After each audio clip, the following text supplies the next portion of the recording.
Hello প্রিয় শিক্ষার্থী, তো তোমরা যারা এসএসসি বিএমটি দ্বাদশ শ্রেণীতে রয়েছো, আজকে ভিডিওটি তাদের জন্য। তো আজকে আমরা শিখবো রাইটিং পার্টের। তো আমি তোমাদের ইতিপূর্বে গ্রামার পার্টগুলো দিয়ে ফেলছি, তো তোমরা একটু দেখে নিও। তো আজকে আমাদের টপিক হচ্ছে রাইটিং অংশ। তো রাইটিং অংশের ভিতরে আমাদের টপিক হচ্ছে আজকে 11 নং, যেটা হচ্ছে সিবি। তো এই আইটেমটা তোমাদের 11 নাম্বারে থাকবে। তো আমরা একটি মাত্র সিবি দিয়ে সকল সিবি কীভাবে লেখা যায়, তো সেই বিষয়টাই শিখবো আজকে। তো অবশ্যই তোমাকে ভালোভাবে দেখতে হবে। তো চলো শুরু করি। তো আমি সরাসরি তোমাদেরকে বোঝাতে চাই, আমি এত কিছু দেখাচ্ছি না। তো সহজ কথা মনে রাখবো, বোর্ডের নিয়ম অনুযায়ী একটি সিবি এর মানে সিবি আর প্রশ্ন দুইভাবে হইতে পারে। একটা হইতেছে স্কুল কলেজের শিক্ষকের জন্য, আর একটা হইতেছে কোনো প্রতিষ্ঠানের জন্য। তো স্কুল কলেজের শিক্ষক নিয়োগের জন্য যদি তোমাকে সিবি লিখতে বলা হয়, তাহলে আমরা এইভাবে লিখবো। যেমন ধরো question, write an application with CB for the post of senior teacher. মনে রাখবা যে পোস্ট অফের পরে যে আছে যে অ্যাজ সিনিয়র টিচার, ঠিক আছে, এটা হইতেছে সিবির মূল টপিক, বুঝতে হবে। আর এই টিচারটা নিয়োগ দেবে কারা? Manipur high school. তো এটার জন্য আমরা সিবিটা যেভাবে করবো আমরা এভাবে লিখবো। যে কোনো তারিখ হইতে পারে, কোনো সমস্যা নেই, এভাবে যেভাবে আছে এভাবেই দিও, কোনো সমস্যা নেই। তো তারিখটা লিখবো, তারপর দ্য হেডমাস্টার লিখবো, তারপর যে স্কুলটা দেওয়া দেবে সেই স্কুলের নামটা লিখবো এখানে। ওরা যে স্কুলের নামটা দেবে তুমি সেই স্কুলের নামটা এখানে লিখবা। ওরা ঠিকানা নিয়ে কোনো সমস্যা নেই, ঠিকানা চালিয়ে এটা দিয়ে দিতে পারো, কোনো সমস্যা নেই।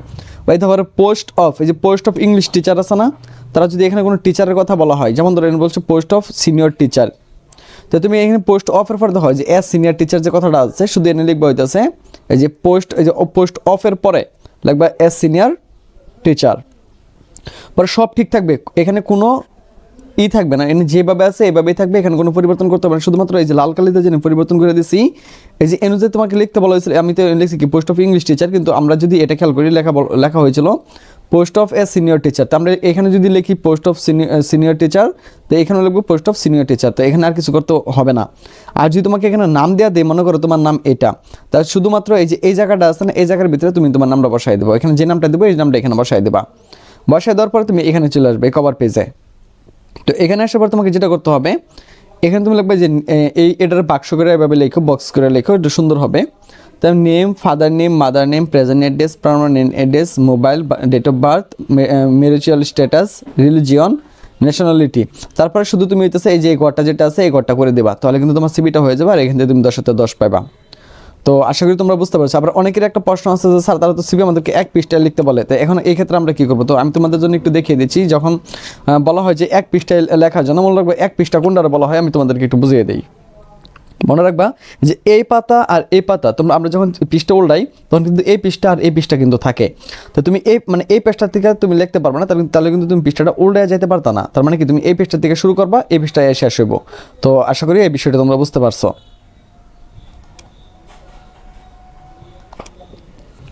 তো আশা করি এটা তোমরা বুঝতে পেরেছো। তো আমরা টিচারের যদি আমাদের শিক্ষক নিয়োগের জন্য তারা বলে, তাহলে আমরা কিন্তু এইভাবে সিবিটা লিখবো।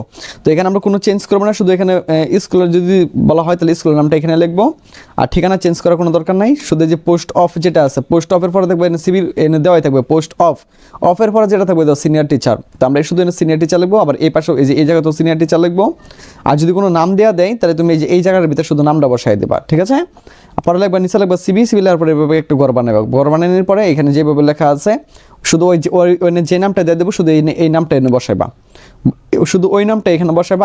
আর এখানে যা আছে সব একইভাবে লিখবা, আর কোনো কিছু করতে হবে না। তো আশা করি যদি এই শিক্ষক নিয়োগের জন্য বলা হয়, তাহলে তোমরা এইভাবে লিখবা। এখন মনে করো তোমাকে একটা সিবি লিখতে বলা হলো যে পোস্ট অফ এ সিনিয়র বা senior officer in a bank. তোমাকে একটি ব্যাংকে অ্যাপ্লাইয়ের জন্য কি একটা সিবি লিখতে বলো। এখন মনে রাখবে ব্যাংকে তো আর হেডমাস্টার থাকে না, তাহলে এনে লাগবে কি দ্য ম্যানেজার। তারা কিন্তু এনে একটা ব্যাংকের নাম দিয়ে দেবে। যখন সোনালী ব্যাংক দিয়েছে, আমি লিখছি কি সোনালী ব্যাংক।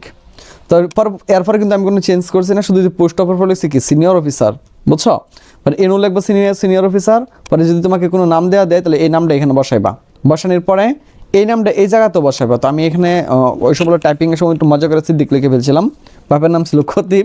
তো এটা তোমরা ভালো করে জানো। তুমি এখানে হচ্ছে ওই যে নামটা দেওয়া থাকবে, তুমি এই নামটা এখানে লিখবা। তো ওই আর এইখানেও লিখবা। আর পরে এখানে যেভাবে আছে এভাবেই থাকবে।